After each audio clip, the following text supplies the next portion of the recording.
Bon, la situation au Niger, là, elle devient plus que dangereuse, en fait.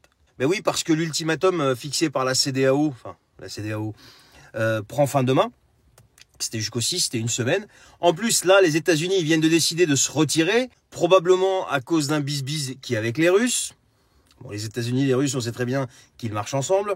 Ils ont mis en pause certains programmes d'aide, mais heureusement, l'aide alimentaire, eh bien, il continue, ça va. Alors, ce qu'il faut savoir, c'est que les États-Unis ont déjà investi depuis 2012 500 millions de dollars dans l'armée nigérienne. Depuis 2012. Donc là, ils vont complètement stopper l'aide, mais pas l'aide alimentaire.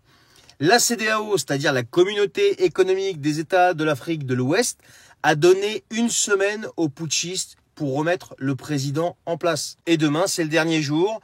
Et ils ont même des plans pour une intervention militaire, mais ils préfèrent parler d'abord. Ils préfèrent privilégier les pourparlers. Le problème, c'est qu'il y a une délégation de la CEDEAO qui est partie à Niamey, mais ils n'ont pas rencontré le chef des putschistes. Donc je ne sais pas ce que ça va donner, ça. La France, elle est derrière la CEDEAO, et certains pays sont prêts même à envoyer des troupes. Mais le Mali et le Burkina, eux, sont du côté des putschistes.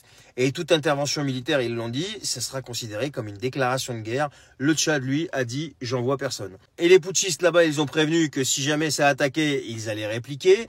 Mais le truc vraiment compliqué, c'est si les soldats français bougent. Ça va être un bazar pas possible. Et la France sera directement impliquée. Pourquoi? Parce que en face, il y a quand même les Nigériens, mais il y a aussi les Russes. Les Russes. Déjà qu'on est borderline avec ce qui se passe en Ukraine, plus que borderline. Et si on s'y met aussi au Niger face aux Russes, je ne sais pas ce que ça va donner. Enfin, on ne sait pas. Ça va être une belle béchamel. Et en plus de ça, la ministre des Affaires étrangères, Colonna, a dit que pour l'instant, il n'était pas question de retirer les soldats français, comme l'avait demandé le chef des putschistes. Donc voilà, donc je ne sais pas ce que ça va donner tout ça, mais en tout cas, là, pour l'instant, rien de bon. Donc on verra ce qui va se passer demain ou après-demain. Mais j'espère vraiment que la France ne va pas s'en mêler cette fois-ci. Sinon, ça va être vraiment un bazar pas possible.